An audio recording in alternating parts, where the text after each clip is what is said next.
Pierre Perret. Famille, blessure et liberté d'un chanteur à part. Une voix douce, des mots simples, des chansons que tout le monde connaît. On le croit léger, on le croit joyeux, on le croit transparent. Et pourtant, derrière le sourire et l'humour, se cache un homme extrêmement discret, presque secret, qui a toujours protégé farouchement sa vie privée.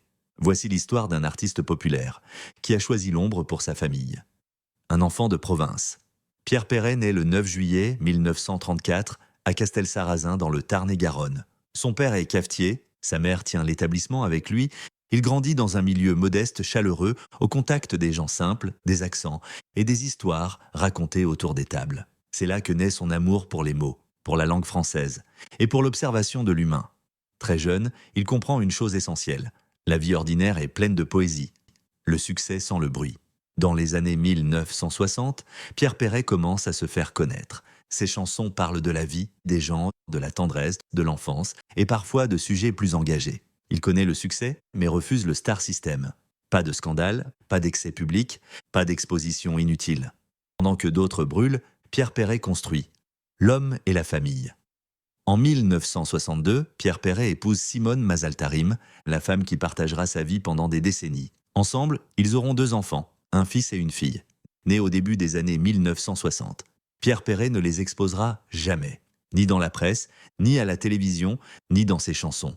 Il fait un choix clair, être un père présent, mais invisible. Être père quand on est artiste. Contrairement à beaucoup d'artistes de sa génération, Pierre Perret décide de séparer strictement sa carrière et sa famille. Il dira un jour avec pudeur « Mes enfants n'ont jamais été un sujet public ». Il refuse que sa notoriété devienne un poids pour eux. Pas de photos, pas d'interviews. Ses enfants grandissent loin de la célébrité, dans une vie presque ordinaire. Pour Pierre Perret, la réussite n'a jamais valu le sacrifice de l'intimité. Pierre Perret transmet autrement, par ses chansons, par son amour de la langue française, par ses textes parfois drôles, parfois engagés.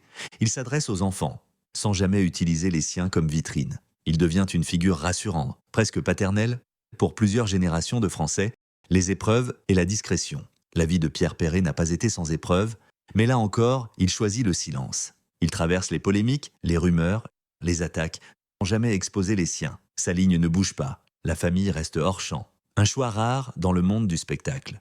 À une époque où tout se montre, où les enfants de célébrités deviennent des arguments médiatiques, Pierre Perret fait figure d'exception. Il prouve qu'on peut être immensément populaire, aimé de plusieurs générations, sans sacrifier sa vie familiale, un choix rare et profondément respecté. La tendresse comme héritage, Pierre Perret n'a jamais été un artiste tapageur, ni un père exhibé.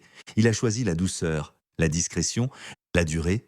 Son héritage n'est pas fait de scandales, mais de chansons qui traversent le temps. Et peut-être que sa plus grande réussite n'est pas celle que l'on voit. Pensez-vous que la discrétion est une force ou une exception dans le monde du spectacle? Dites-le en commentaire. Abonnez-vous pour d'autres portraits intimes de grandes figures françaises.